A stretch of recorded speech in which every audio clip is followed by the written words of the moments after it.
1984 by George Orwell. Chapter 5. Syme had vanished. A morning came and he was missing from work. A few thoughtless people commented on his absence. On the next day, nobody mentioned him. On the third day, Winston went into the vestibule of the records department to look at the notice board. One of the notices carried a printed list of the members of the chess committee, of who Syme had been one. It looked almost exactly as if it had looked before. Nothing had been crossed out, but it was one name shorter. It was enough. Syme had ceased to exist. He had never existed. The weather was baking hot. In the labyrinthine ministry, the windowless, air-conditioned rooms kept their normal temperature, but outside the pavement scorched one's feet, and the stench of the tubes at a rush hour was a horror. The preparations for Hate Week were in full swing, and the staffs of all the ministries were working overtime. Processions, meetings, military parades, lectures, waxworks, displays, film shows, telescreen programmes, all had to be organised. Stands had to be erected, effigies built, slogans coined, songs written, rumours circulated, photographs faked. Julia's unit in the fiction department had been taken off the production of novels and was rushing out a series of atrocity pamphlets. Winston, in addition to his regular work, spent long periods every day in going through back files of the Times and altering and embellishing news items which were to be quoted in speeches. Late at night, when crowds of rowdy proles roamed the streets, the town had a curiously febrile air. The rocket bombs crashed oftener than ever, and sometimes in the far distance there were enormous explosions which no one could explain and about which there were wild rumours. The new tune, which was to be the theme song of Hate Week, the Hate Song it was called, had already been composed and was being endlessly plugged on the telescreens. It had a savage, barking rhythm which could not exactly be called music, but resembled the beating of a drum. Roared out by hundreds of voices to the tramp of marching feet, it was terrifying. The proles had taken a fancy to it, and in the midnight streets it competed with the still popular It Was Only a Hopeless Fancy. The parson's children played it at all hours of the night and day, unbearably on a comb and a piece of toilet paper. Winston's evenings were fuller than ever. Squads of volunteers, organised by parsons, were preparing the streets for Hate Week, stitching banners, painting posters, erecting flagstaffs on the roofs, and perilously slinging wires across the street for the reception of streamers. Parsons boasted that Victory Mansions alone would display 400 metres of bunting. He was in his native element and as happy as a lark. The heat and the manual work had even given him a pretext for reverting to shorts and an open shirt in the evenings. He was everywhere at once, pushing, pulling, sawing and hammering, improvising, jollying everyone along with comradely exhortations, and giving out from every fold of his body what seemed to be an inexhaustible supply of acrid, smelling sweat. A new poster had suddenly appeared all over London. It had no caption, and represented simply the monstrous figure of a Eurasian soldier, 3 or 4 metres high, striding forward with expressionless Mongolian face and enormous boots, a submachine gun pointed from his hip. From whatever angle you looked at the poster, the muzzle of the gun, magnified by the foreshortening, seemed to be pointed straight at you. The thing had been plastered on every blank space on every wall, even outnumbering the portraits of Big Brother. The proles, normally apathetic about the war, were being lashed into one of their periodical frenzies of patriotism. As though to harmonise with the general mood, the rocket bombs had been killing larger numbers of people than usual. One fell on a crowded film theatre in Stepney, burying several hundred victims among the ruins. The whole population of the neighbourhood turned out for a long, trailing funeral, which went on for hours and was in fact an indignation meeting. Another bomb fell on a piece of waste ground, which was used as a playground, and several dozen children were blown to pieces. There were further angry demonstrations. Goldstein was burnt in effigy. Hundreds of copies of the poster of the Eurasian soldier were torn down and added to the flames, and a number of shops were looted in the turmoil. Then a rumour flew round that spies were directing rocket bombs by means of wireless waves, and an old couple who were suspected of being foreign extraction had their house set on fire and perished of suffocation. In the room of Mr. Charrington's shop, when they could get there, Julia and Winston lay side by side on a stripped bed under the open window, naked for the sake of coolness. The rat had never come back, but the bugs had multiplied hideously in the heat. It did not seem to matter. Dirty or clean, the room was paradise. As soon as they arrived, they would sprinkle everything with pepper bought on the black market, tear off their clothes and make love with sweating bodies, then fall asleep and wake to find that the bugs had rallied and were massing for the counterattack. 4, 5, 6, 7 times they met during the month of June. Winston had dropped his habit of drinking gin at all hours. He seemed to have lost the need for it. He had grown fatter. His varicose ulcer had subsided, leaving only a brown stain on the skin above his ankle. His fits of coughing in the early morning had stopped. The process of life had ceased to be intolerable. He had no longer any impulse to make faces at the telescreen or shout curses at the top of his voice. Now that they had a secure hiding place, almost a home, it did not even seem a hardship that they could only meet infrequently and for a couple of hours at a time. What mattered was that the room over the junk shop should exist. To know that it was there, inviolate, was almost the same as being in it. The room was a world, a pocket of the past where extinct animals could walk. Mr. Charrington, thought Winston, was another extinct animal.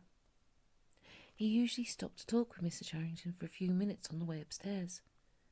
The old man seemed seldom or never to go out of doors, and on the other hand to have almost no customers. He led a ghost-like existence between the tiny dark shop and an even tinier back kitchen where he prepared his meals and which contained, among other things, an unbelievably ancient gramophone with an enormous horn.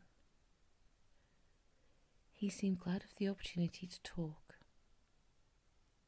Wandering about among his worthless stock, with his long nose and thick spectacles and his bowed shoulders in the velvet jacket, he had always vaguely the air of being a collector rather than a tradesman.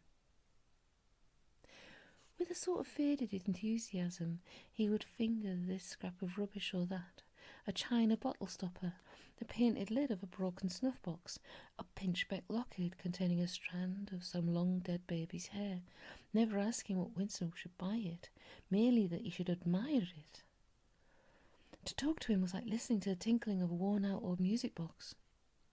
He had dragged out from the corners of his memory some more fragments of forgotten rhymes. There was one about 24 blackbirds, and another about a cow with a crumpled horn, and another about the death of poor Cock Robin. "It just occurred to me you might be interested," he would say with depreciating little laugh whenever he produced a new fragment, but he could never recall more than a few lines of any one rhyme. Both of them knew, in a way, it was never out of their minds that what was now happening could not last long. There were times when the fact of impending death seemed as palpable as the bed they lay on, and they would cling together with a sort of despairing sensuality, like a damned soul grasping at its last morsel of pleasure when the clock is within 5 minutes of striking. But there were also times when they had the illusion not only of safety, but of permanence. So long as they were actually in this room, they both felt no harm could come to them. Getting there was difficult and dangerous, but the room itself was sanctuary. It was as when Winston had gazed into the heart of the paperweight with the feeling that it would be possible to get inside that glassy world, and that once inside it, time could be arrested. Often they gave themselves up to daydreams of escape. Their luck would hold indefinitely, and they would carry on their intrigue just like this for the remainder of their natural lives. Or Catherine would die, and by subtle manoeuvrings, Winston and Julia would succeed in getting married. Or they would commit suicide together, or they would disappear, alter themselves out of recognition, learn to speak with proletarian accents, get jobs in a factory and live out their lives undetected in a back street. It was all nonsense, as they both knew. In reality, there was no escape. Even the one plan that was practicable, suicide, they had no intention of carrying out.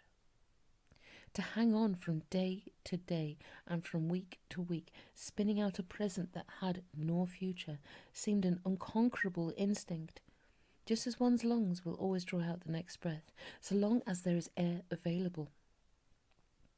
Sometimes, too, they talked of engaging in active rebellion against the party, but with no notion how to take the first step.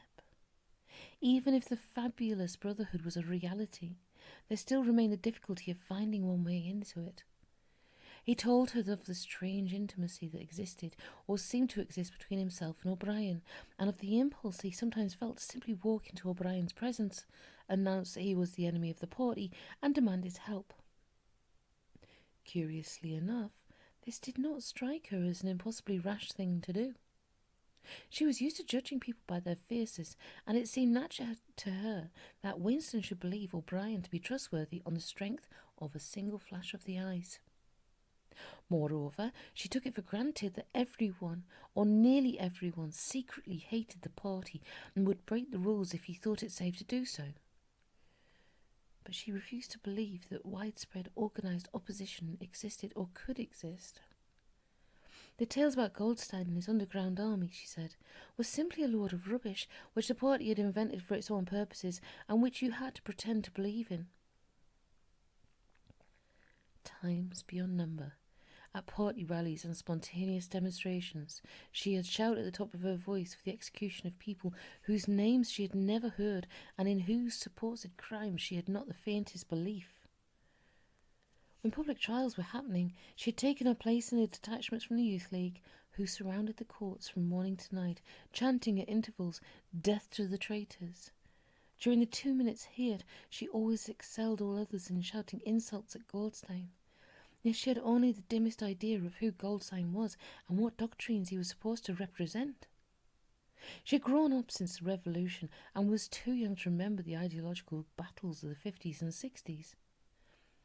Such a thing as an independent political movement was outside her imagination, and in any case the party was invincible. It would always exist, and it would always be the same. You could only rebel against it by secret disobedience, or at most by isolated acts of violence, such as killing somebody or blowing something up. In some ways, she was far more acute than Winston, and far less susceptible to party propaganda. Once, when he happened in some connection to mention the war against Eurasia, she startled him by saying casually that in her opinion the war was not happening. The rocket bombs which fell daily on London were probably fired by the government of Oceania itself, just to keep people frightened. This was an idea that had literally never occurred to him. She also stirred a sort of envy in him by telling him that during the 2 minutes he had, her great difficulty was avoid bursting out laughing. But she only questioned the teachings of the party when they in some way touched upon her own life. Often she was ready to accept the official mythology, simply because the difference between truth and falsehood did not seem important to her. She believed, for instance, having learnt it at school, that the party had invented aeroplanes. In his own school days, Winston remembered, in the late 50s, it was only the helicopter that the party claimed to have invented. A dozen years later, when Julie was at school, it was already claiming the aeroplane. 1 generation more, and it would be claiming the steam engine. And when he told her that aeroplanes had been in existence before he was born, and long before the Revolution, the fact struck her as totally uninteresting. After all, what did it matter who had invented aeroplanes? It was rather more of a shock to him when he discovered from some chance remark that she did not remember that Oceania 4 years ago had been at war with East Asia and at peace with Eurasia. It was true that she regarded the whole war as a sham, but apparently she had not even noticed that the name of the enemy had changed. "I thought we'd always been at war with Eurasia," she said vaguely. It frightened him a little. The invention of aeroplanes dated from long before her birth, but the switch over in the war had happened only 4 years ago, well after she was grown up. He argued with her about it for perhaps a quarter of an hour. In the end, he succeeded in forcing her memory back until she did dimly recall that at one time East Asia and not Eurasia had been the enemy, but the issue still struck her as unimportant. "Who cares?" she said impatiently. "It's always one bloody war after another, and one knows the news is all lies anyway." Sometimes he talked to her of the records department and the impudent forgeries that he had committed there. Such things did not appear to horrify her. She did not feel the abyss opening beneath her feet at the thought of lies becoming truths. He told her the story of Jones, Aronson and Rutherford, and the momentous slip of paper which he had once held between his fingers. He did not make much impression on her. At first, indeed, she failed to grasp the point of the story. "Were they friends of yours?" she said. "No, I never knew them. They were inner party members. Besides, they were far older men than I was. They belonged to the old days, before the revolution. I barely knew them by sight." "Then what was there to worry about? People are being killed off all the time, aren't they?" He tried to make her understand. This was an exceptional case. It wasn't just a question of somebody being killed. Do you realise that in the past, starting from yesterday, has been actually abolished? If it survives anywhere, it's in a few solid objects with no words attached to them, like that lump of glass there. Already we know almost literally nothing about the revolution and the years before the revolution. Every record has been destroyed or falsified. Every book has been rewritten. Every picture has been repainted. Every statue and street and building has been renamed. Every date has been altered, and that process is continuing day by day and minute by minute. History is stopped. Nothing exists except an endless present in which the party is always right. I know, of course, that the past is falsified, but it would never be possible for me to prove it, even when I did the falsification myself. After the thing is done, no evidence ever remains. The only evidence is inside my own mind, and I don't know with any certainty that any other human being shares my memories. Just in that one instance in my whole life, I did possess actual concrete evidence after the event, years after it. And what good was that?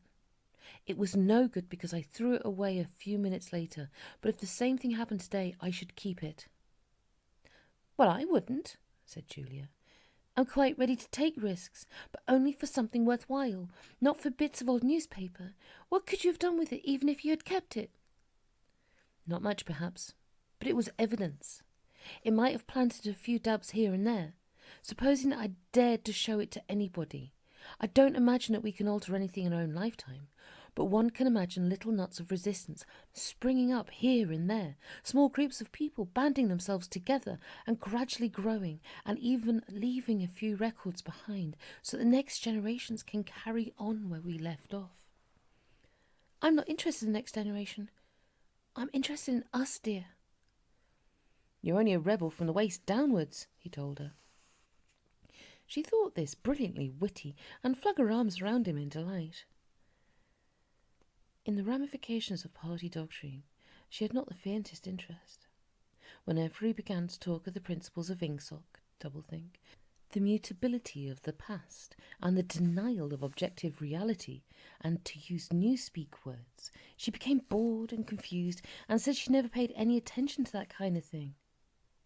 One knew that it was all rubbish, so why let oneself be worried by it? She knew when to cheer and when to boo, and that was all one needed. If he persisted in talking of such subjects, she had a disconcerting habit of falling asleep. She was one of those people who can go to sleep at any hour and in any position. Talking to her, he realised how easy it was to present an appearance of orthodoxy while having no grasp whatsoever of what orthodoxy meant. In a way, the worldview of the party imposed itself more successfully on people incapable of understanding it.